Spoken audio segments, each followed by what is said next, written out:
On this episode of Rogue Creators, we're talking about finding your podcast voice.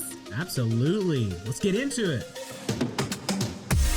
3, 2, 1, 0. Liftoff. We have a liftoff. Welcome back to Rogue Creators, presented by Go RogueX. My name is Bryan Fittin. And I'm Loren Lewis. And this is the podcast dedicated to marketers and creators who are wanting to serve first and stand out from the crowd. Make sure that you subscribe every single week, YouTube, as well as Spotify, Apple Podcasts, to get all of the tools and resources you need to be the go-to name in your industry. Let's go.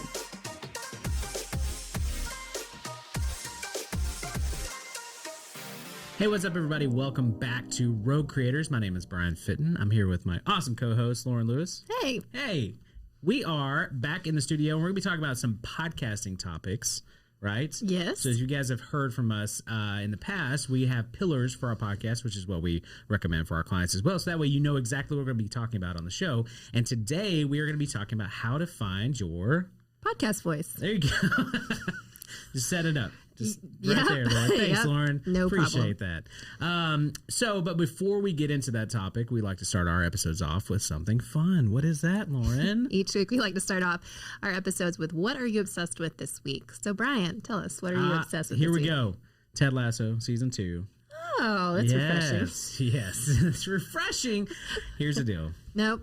Just keep going with your okay. obsession. So I love Ted Lasso, and I will say this, and I've said this before, I kind of wish it would have ended.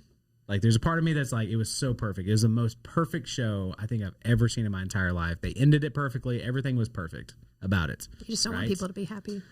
Don't want people to be happy. That is my main job in life. But season 2, I've only seen episode 1. It started off pretty well. The only thing, with spoilers ahead, I guess. No, don't spoil it. I'm not gonna Why? spoil it. Okay.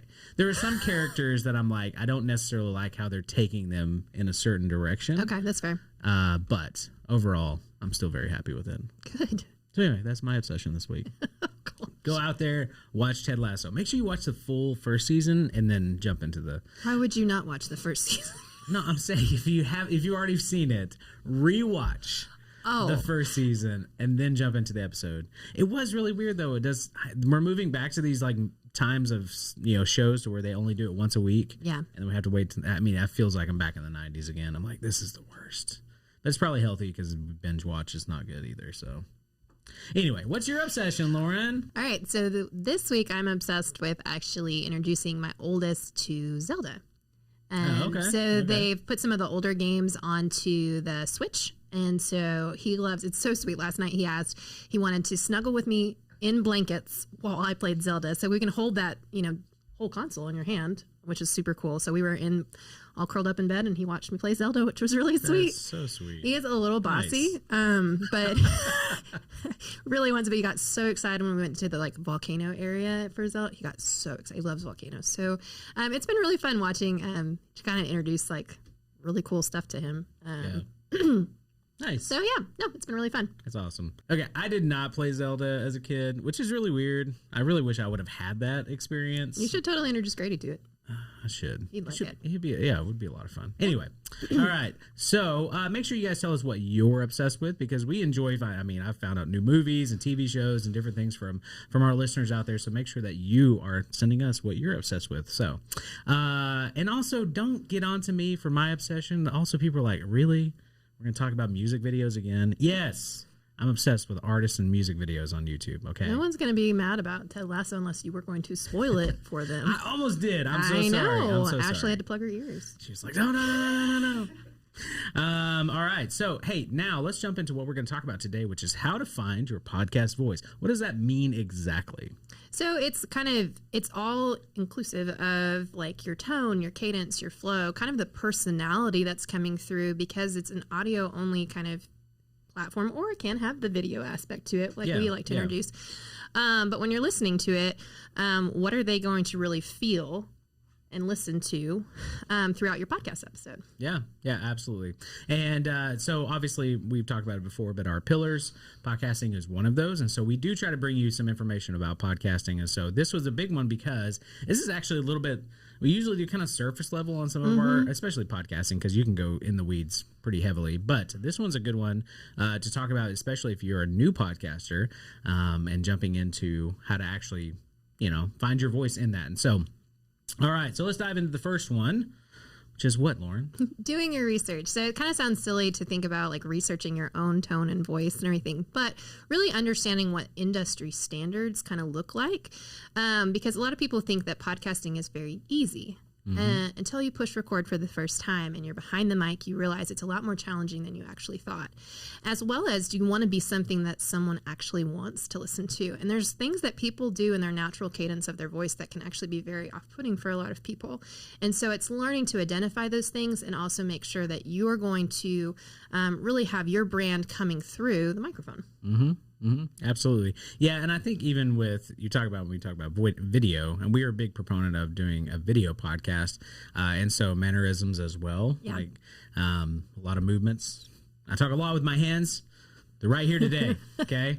But it is kind of one of those things of like finding your voice in general, of being able to actually have this, have what you want to be portrayed as well as not being distracting. Right. Or saying and a lot of those things too. Of course. But do your research to find out if there is somebody that you admire or look up to. It's like, hey, I want to come across as them. Like, I feel a strong connection with them, and I know my audience would also find a strong connection with them. I think is ideal because again, it's not just about you; it's about your audience. So, how can you get your message communicated clearly to your audience? Do research to figure that out.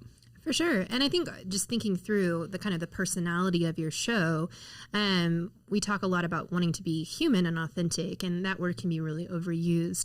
But I mean, if you edit out every stumble, you edit out everything of laugh or, when you mess up or something like that, there are things obviously that you should edit out. And we've definitely edited out quite a bit on our podcast. What? But there's certain things that we leave in because we want you to see us as human people that make mistakes. We stumble over our words sometimes, but we're wanting to be authentic in that space, and that can be part of your show. And it just depends. But what you don't want to come across is robotic and so formal that there's no connection that your audience can actually make with you. Thoughts for your thoughts. Today's topic we're going to be talking about. If you're a Parks and Rec fan, that's one of my favorites. The radio voice guy when they go in the studio. I'm filling in today for.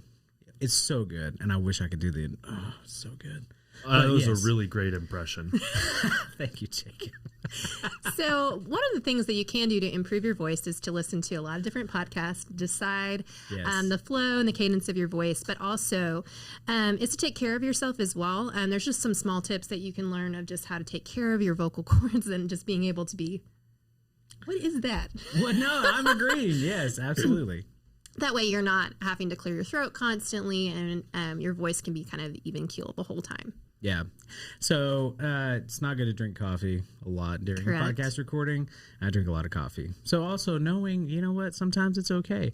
But if you want the best, hot lemon water. There you go. Warm. That will help you, obviously, with your vocal cords. So, but in general, I mean, I think you talked about like the health of it as well, like getting enough sleep before you get into your podcast recording. Unlike tonight, this is just here's the example of what not to drink: drinking coffee, not getting enough sleep. You're such a bad boy. We're not editing that out. That stays.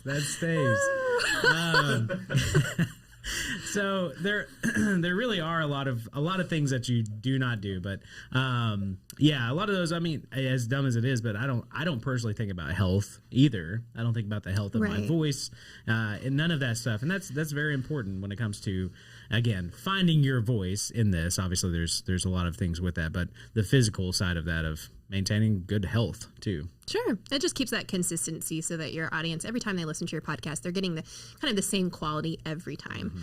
And so thinking about those things, some people are just naturally gifted. They have kind of that radio voice, and they're just a little bit more natural behind the mic, and then there are other people that have to work at it a little bit more, and there's no shame in having to practice your voice and to really research that at all.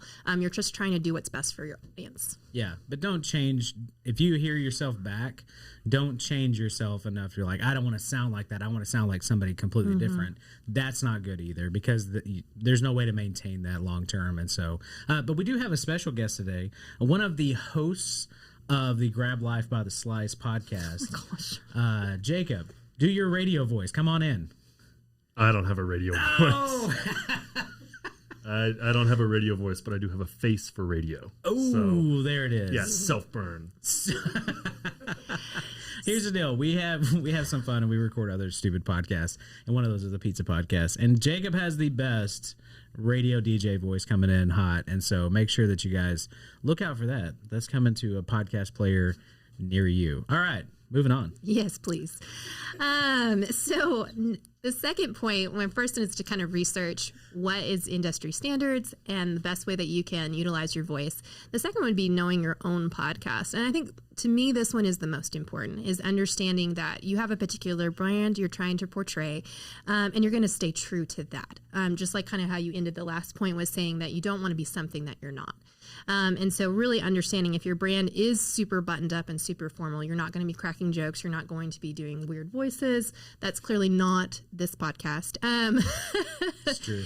But really deciding what it is your brand. Yeah. Yeah. Well, I mean, we really have put a lot of thought and effort into crafting this podcast as well. Over 100 episodes now. It is one of those things that it has taken us a little while to find our voice.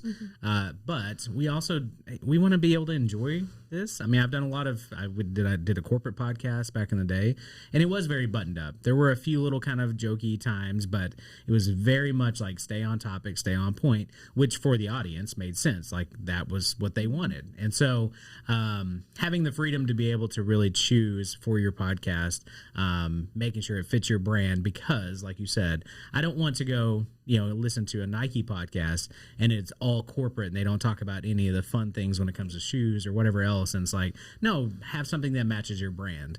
And so make sure that your company, that you're highlighting all the great things about your culture, so that way people can get to know you through audio format or video format. Sure. I think one thing to highlight for us that we wanted to really chat with is there's a difference, especially with if you are a solo show, there's going to be a lot of focus on you and just the way that you're presenting all that information. And being a solo artist as a podcaster is hard. Yeah. And so there's a lot of prep that has to go into that. And we've met a lot of podcasters that are just naturally gifted at that. And that's just an amazing skill. Obviously on our podcast, there are two of us, and learning that flow, it's taken us some time to figure out that natural, who's leading the conversation, who gets us back on track, how to do prep, all the things that we do. It took us a long time to figure that out. And we don't do it perfectly for sure. But if you have a co-host, it's figuring out that balance. Yeah, absolutely. Oh man, longtime listeners, you guys have suffered through a lot, and I'm so grateful for you. But I will agree with that. I mean, that is one of those things. I think we found our balance in the sense of like Loren a lot of times will tee up questions if it's a topic that I have a lot of opinions about, but also vice versa, where I will lead into it and say, hey, what's your opinion of this? So Loren, you have a lot of great information in this episode today. Thank you. So you're keeping us on track. There's a great example of that. There absolutely. So another thing that I've also brought to our podcast for our brand is really bringing, I started doing a lot of our prep and having a little bit more of an outline and a skeleton. So that's kind of what I kind of bring to the podcast, and then also bringing in like quotes and things for us to read and everything. That was something different that you and I have talked about. And of course, now we have an even bigger team and we have more people on our prep, and which is awesome. But yeah, that kind of helps. That's kind of part of my job, is to read quotes and bring kind of more color commentary to some of our main absolutely. Topics. So it's kind of figuring out exactly, if you have a co-host, it's kind of figuring out that balance. And a lot of that's going to come through practice. That's not going to be some formal meeting that you have and you sit down. A lot of times it's just not going to work that way. No. But again, finding that voice in your own podcast, if it is very buttoned up and you want to stay on a script, that is ideal to make sure everybody's on the same page, and if it's less conversational. So absolutely. Yeah. And I have a really cool quote. Here we go. From NPR. Oh. After I just kind of made fun of them. Sorry, NPR. We love you. The very best podcast hosts sound like actual humans, not robots or newscasters or someone reading aloud from a biology textbook. They sound like they could be a friend having a one-on-one conversation with you. Oh, absolutely. Yeah. We sound like friends having a one-on-one conversation. I don't think we sound like friends at all anytime. No, I'm just teasing. I will say this, though, that Ira Glass, he is by far one of my favorite podcasters. And he teaches, obviously, storytelling and communication, and has just been in the radio business for a really long time. And I agree with you. I feel like I can sit down and I am having a conversation with a friend whenever I listen to him. And I don't think that he necessarily has the physical, great podcasting voice or radio voice. And so I don't think that should ever deter you from starting a podcast if you don't, like we talked about before, liking your voice. But Ira has made it very apparent that people love him because he is somebody, we're just grabbing coffee and hanging out, and he's telling a great story, and I'm kind of just, go along for the journey with him. And I think you need to think about that whenever you're behind the microphone. Yeah, absolutely. So our kind of last point for this episode is that you just have to go for it. We don't want anyone to be held back based on the fact of, a lot of people say, I don't like listening to the sound of my own voice. Well, here's a tip for you. You can record, and you don't have to. You can have somebody else edit it, and you can put it out in the world, and you don't have to actually really listen to it. That is very true.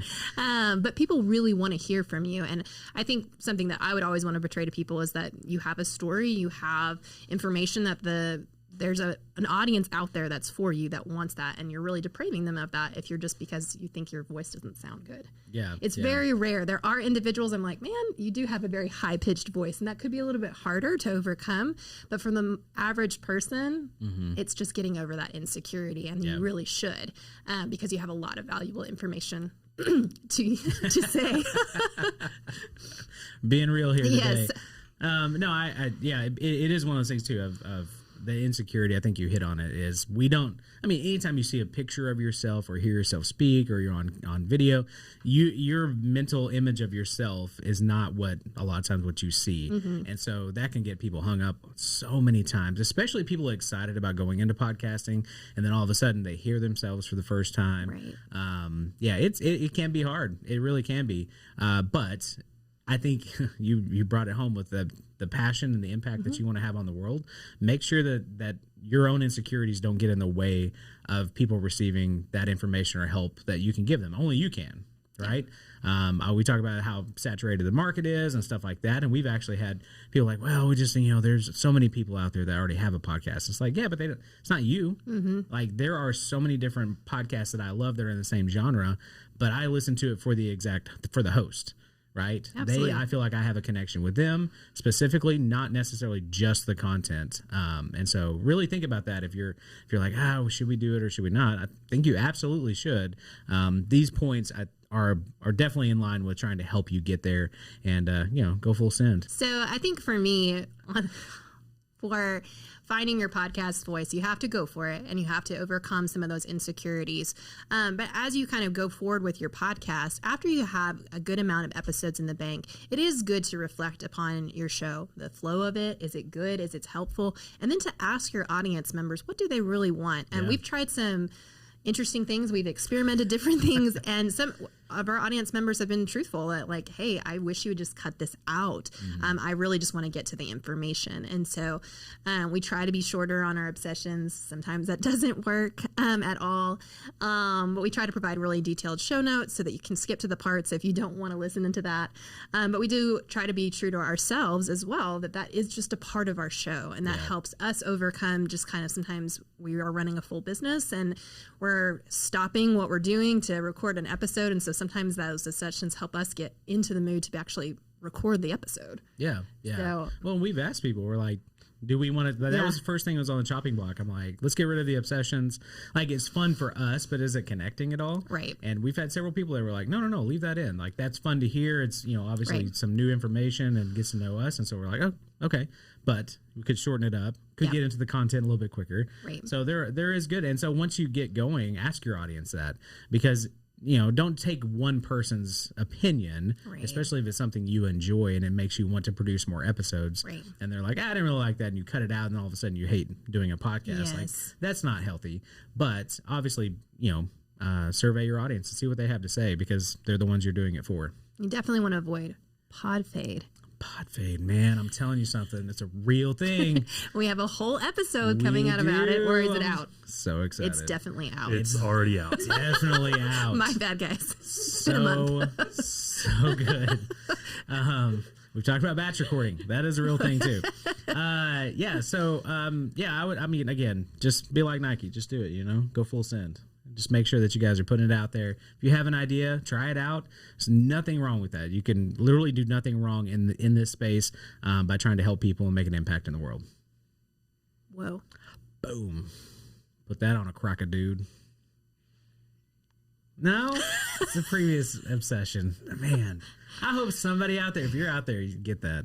Anyway, we need to wrap this thing up. So sorry for taking the time out to talk into our obsession, but we hope that this episode was valuable to you. Mm-hmm. And let us know. I mean, we've done surveys in our Road Creators Facebook group about things that we need to talk about. And so, so let us know if this type of information is useful to you, especially if you're looking at getting into the podcasting world. Yeah, absolutely. Cool. All right. Until next time, make sure you guys subscribe. We're on all the podcast players as well as our YouTube channel. And then I mentioned it before, but jump into our Facebook group. We'd love to connect with you over there.